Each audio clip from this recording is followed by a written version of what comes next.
თუ მოცვის ფოთლები ფერმრთალდება, მაგრამ აზოტს თითქოს სათანადო რაოდენობით ვაწვდით მცენარეს, რა პრობლემასთან შეიძლება რომ გქონდეს საქმე? სინამდვილეში ეს შეიძლება გამოწვეული იყოს მაგნიუმის დეფიციტით ნიადაგში.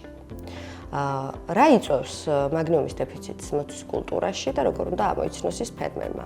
მოცვს აქვს ისეთი ფესვთა სისტემა განვითარებული და განლაგებული, რომელიც ძირითადად ნიადაგის ზედაპირთან არის ახლოს.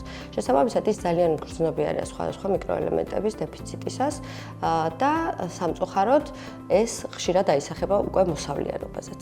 რაც შეეხება მაგნიუმის დეფიციტს, როგორ უნდა ამოიცნოს ფერმერმა ის? ფოთოლზე ჩნდება ღია შეფერილობის ლაქები, ფოთლის ძარღვებით რჩება ისევ მუქი მწვანე, ფოთოლი ნელ-ნელა წითლდება და საბოლოო ჯამში ეს აისახება ფოტოსინთეზზე, რაც ძალიან ბევრი პრობლემის სათავეა.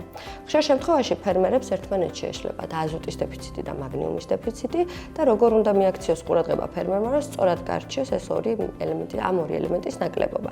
აზოტის დეფიციტისგან განსხვავებით მაგნიუმის დეფიციტი ძირითადად ვითარდება ქვედა იარუსის ფოთლებზე და ძირითად ფოთლებზე. მაგნიუმის დეფიციტი არ არის მხოლოდ ფოთლის შეფერილობა, ის აისახება საბოლოოდ მოსავლის ხარისხზე. ამ პრობლემის შედეგად გვაქვს მცირე ნაყოფი სუსტი შეფერილობის, დაბალი ხარისხის მოსავალი, რაც საბოლოოდ ფერმერის შემოსავალს აზიანებს. აგროკომპანია ბარაქაში ამ პრობლემის მოსაგვარებლად ვიყენებთ პოლონური კომპანია ადობის წარმოების მაგნიუმს, როგორც სულფატის, ისე ნიტრატის ფორმით. რატომ გვჭირდება ეს ორი ქიმიური ფორმა მოცვის ვეგეტაციის განმავლობაში?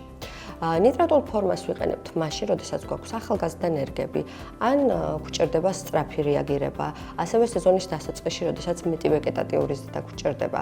ხოლო სულფატურ ფორმას ვიყენებთ მაშინ, როდესაც ვეგეტატიური ზრდა აღარ არის ჩვენთვის ხელსაყრელი და უფრო მეტად ორიენტირებული ვართ ნაყოფის ჩამოყალიბებასა და ზრდის პროცესზე და ასევე როდესაც უკვე დეფიციტი არის ქრონიკული. ბარაქასთვის ძალიან მნიშვნელოვანია ფერმერმა იცოდეს, რა პროდუქტს ირჩევს საკუთარი მეურნეობისთვის, რა ფორმით და რა მიზნობრიობით.